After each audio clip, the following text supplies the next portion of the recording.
Hey guys, and welcome back to Mad About Skin. In today's video, we are talking this brand, CeraVe. Now, the long-time supporters and subscribers of the channel know that I don't use CeraVe in my day-to-day skincare routine, nor do I recommend them or support them much here on the channel. I've documented in previous videos why that's the case, but in the last 24 hours, there's been an explosion in the number of comments and DMs I've been getting from people asking why I don't support CeraVe, considering they're one of the most hyped, popular, and talked about skincare brands on the planet. I think this is all linked to a recent video Cassandra Bankson did over on her channel where she talked about the truth about CeraVe, and she mentioned that a couple of influencers are now moving against the brand and showed a video clip montage of one of the videos that I'd created. This has led a lot of people to question genuinely and honestly why I don't like the brand, kind of wanted to know some more information, which is what I want to cover in this video. It's also led to a lot of people directing accusations and misinformation towards the content I've created in the past. I want to clear all of that up, so sit back, relax, and let's talk CeraVe. Now, before we get into this, there's a couple of things I do want to call out. First and foremost, I referenced a video by Cassandra Bankson just now. I've left a link to that video in the description box below. I always like to do this out of a courtesy to the content creator when I reference a video or a specific channel, but also because it's a really well thought through, well structured video that kind of gives both sides to the story. So if you're still on the fence about CeraVe, definitely worth checking that one out. I would also love to know your own thoughts, feelings, and opinions when it comes to the brand. Are you the ultimate CeraVe fangirl and love so many of their products? Or like me, do you not shop with the brand? Sound off in the comments section below, because honestly, I'd love to get the conversation going and hear what you guys have to think. Just promise me that whilst you're down there, you'll also give this video a big thumbs up and a like. Whether you agree or disagree with me when it comes to CeraVe, giving the video a thumbs up and a like supports me and the channel so much, and I would love you forever. But in true Mad About Skin style, and without further ado, shall we just cut the waffle and delve straight on in? First and foremost, I want to talk about some misconceptions and some accusations that have been leveled against me and the channel on the back of Cassandra Bankson's video. Now, first and foremost, people have been saying, how can you possibly review CeraVe if you've never tried any of the products? I actually don't know where this has come from. I've tried all of the products that are available to us here in the UK, so I don't really know where this misapprehension has actually come from. In fact, earlier I was waving this product around, which is the Hydrating Cleanser. I've actually retried some of their products, having not liked them originally. They went through a reformulation, which I'll come on to later in the video, and I actually retried the product to see if my experience with them would be any different. Whilst there's a whole host of reasons I don't buy from CeraVe, one of the key ones is that the formulations, the products just didn't work for me and my individual skin type. But that's not because I haven't tried them enough. I've honestly given them a fair test, so I don't really know where that information comes from. Also, a lot of people have accused me of just hating on CeraVe and the people that choose to use it. This couldn't be further from the truth. There is zero judgment on this channel. I always say, if you watch any of my videos, you do you. Use the products that work for you, deliver the results that you want for the price point that you're willing to pay. If that product happens to be a CeraVe one, continue to use it. There is zero judgment. In fact, often when I talk about moisturizers or cleansers, there'll be a couple of my favorite subscribers that say, I know you don't agree, but I'm still a fangirl for CeraVe. And I always say, honestly, thanks for calling it out, because what works for one person won't work for everybody. And I like to get that conversation going. There is no judgment whatsoever if you continue to use CeraVe. In fact, I'd encourage you to shout about it in the comments section below. This video just contains my thoughts, feelings, and opinions, which are equally as valid as everyone else's out there. And it's all about that conversation rather than just jumping to conclusions and judging people that happen to have a different view to you. So none of anything I say in this video is directed at people that continue to use CeraVe. Always use what works for you. However, it's just not a brand that I choose to support. I guess that's kind of a nice segue into the reasons why I personally don't choose to support or shop with CeraVe. First and foremost, let's talk cruelty-free. So, CeraVe as a brand are not cruelty-free. Their products are tested on animals. Now, this is something that's really important to me. At the start of 2021, I made a commitment to go entirely cruelty-free in my skincare routine. And whilst I wasn't able to do it all for day one, it was a little bit of a journey. I discovered so many amazing cruelty-free skincare products that honestly I love, fangirl over it day in, day out for my own routine. I don't feel the need to reach for CeraVe, which is a brand that still allows their products to be tested on animals. I just think there's better alternatives out there.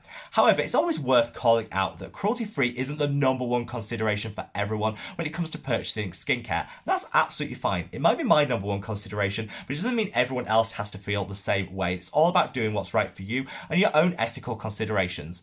One thing I think is a little bit shady when it comes to CeraVe CeraVe is the way that they promote that they don't test their products on animals, when in fact that's technically not the case. So if you go onto the CeraVe website, they say CeraVe do not test on animals. And you think, okay, at first glance, cruelty-free brand, happy to shop with them. You then look at the really small print below where it says, unless mandated to do so in certain territories. Now this all comes back to the Chinese question. So in China, it's the last holdout, the last market that requires all their skincare to be tested on animals prior to being certified as safe for distribution in the Chinese market. Now they have introduced some workarounds and opt-outs which brands can go through, but CeraVe haven't applied for any of those.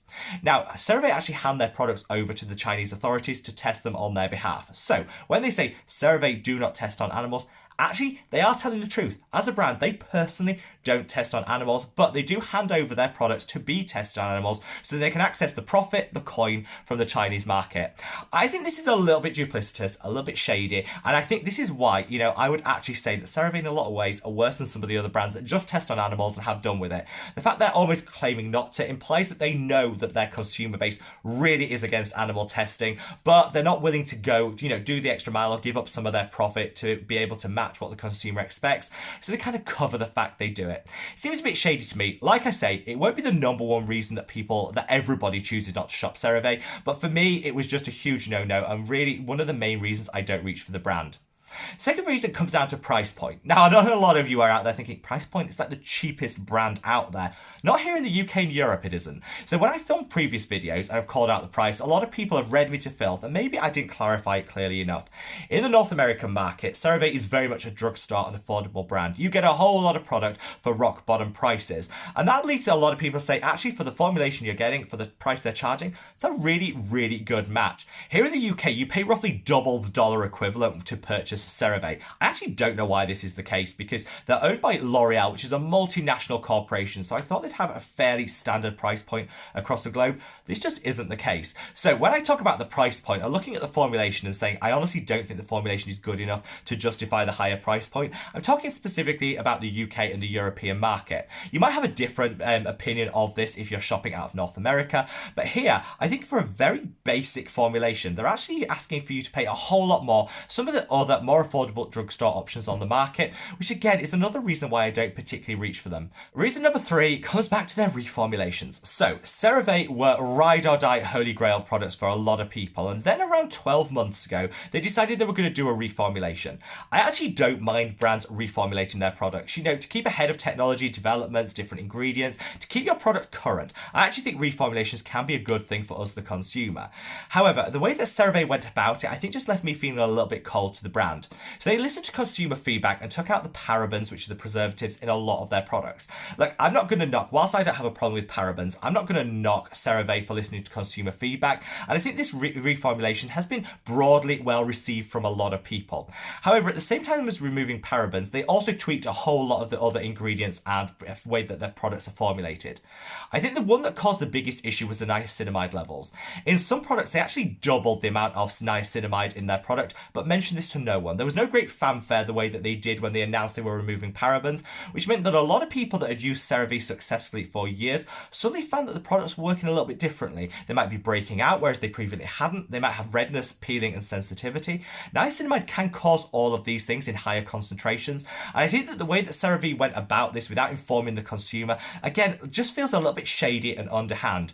They were happy to promote and shout about the changes which they think people would love, the removal of that parabens, but they didn't at the same time, highlight the fact that they've doubled the amount of niacinamide in some products, they've tweaked some of the other beneficial ingredients, and altogether, I think this was a little bit underhand. And again, with so much choice on the market, I just feel more comfortable reaching for some other brands that I think are a little bit more transparent than CeraVe themselves.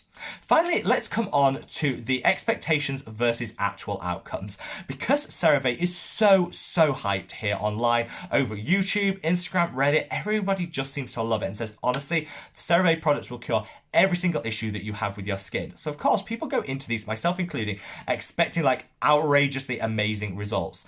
I tried their products and I was pretty underwhelmed. I actually don't think any of their formulations are groundbreaking. I also don't think, their products are going to transform your skin. If you're looking for a simple, pared back, minimal ingredient skincare routine, CeraVe, yes, absolutely can deliver that. But the idea that they're going to literally transform your skin overnight leads a lot of people to go in with really high expectations, which are of course going to fail to materialize. So for me, it was definitely a case of going in with rocket high, sky high expectations, which maybe led to further disappointment when I tried the products. And honestly, none of them did a whole lot for my skin. In actual fact, some of them stripped and dried me out, which, I was pretty surprised at based on the hype. It will all come down to your individual skin type, how individual products perform on your skin. But I think some of the the exaggeration, the hype, the idea that this is the only skincare brand anyone needs to reach for kind of leads into disappointment down the line when people actually try the products and they're never going to live up to that hype and expectation. So sometimes I think that feeds that narrative, which ultimately led to a lot of disappointment for me, which again is another reason I choose not to repurchase from CeraVe. When it comes to the brand itself, not all of their products are failures. I really like their retinoid cream. Whilst it's hard to get here in the UK, I tried it when I was out in the States, and I do think it adds a really nice addition to your skincare routine, particularly if you want to reach for a vitamin A derivative, but you have very dry or combination dry skin. I'd say of all the cream retinoids on the market, this is probably one of the richest and most emollient, which is fantastic, again, if you have that pre-existing dryness. I also want to call out their healing ointment. Whilst I don't personally use slugging, which is where you slather a rich layer of occlusive moisturizer on the skin before you sleep, I don't need that. I'm super oily and acne prone, so that would just be a firm no for me. But again, if you have a drier skin type, slugging can be really beneficial. I definitely think that the CeraVe healing ointment is streets ahead of the traditional petroleum jelly, the Vaseline that people would reach for, and for a reasonably similar price point will deliver you so much extra value. So again, another good product from a brand which I personally don't reach for. I always like to call these out because, even what in my opinion is one of the worst brands actually has some great products, and I like to end on that positive. Hopefully in this video, first of all, I've been able to, dispel some misconceptions and accusations which are swirling around my thoughts, feelings and opinions to CeraVe. Maybe in my previous videos I was a little bit dramatic. I know, shock horror, me dramatic, I won't believe it. But you know what, I am very passionate when it comes to skincare, and maybe that ran away with me in some of my previous videos, which is one of the reasons I wanted to update you guys on my thoughts, feelings and opinions to CeraVe in a more calm, factual manner. As with all skincare, it's going to come down to personal preference, what you're willing to pay for a product, what outcomes you want from it, and your own ethical considerations. If CeraVe ticks all the boxes for you, continue to use it. You'll get zero judgment from me, and honestly, it's all about using what delivers the outcomes for you at a price point you're willing to pay. For me, CeraVe ticks none of the boxes, which is why I don't use it in my day-to-day skincare routine and why you don't see it on the channel. A lot of people might be a little bit shocked that CeraVe isn't cruelty-free, so if you're looking for some effective cruelty-free dupes to the CeraVe products, I filmed a recent video on that, which I'll leave a link to up there. Definitely one to check out, because I think we should always be exploring options and really, focusing down on the cruelty-free alternatives that are on the market. So, wherever in the world you are, guys, stay safe, stay well, I love your skin. Take care, bye!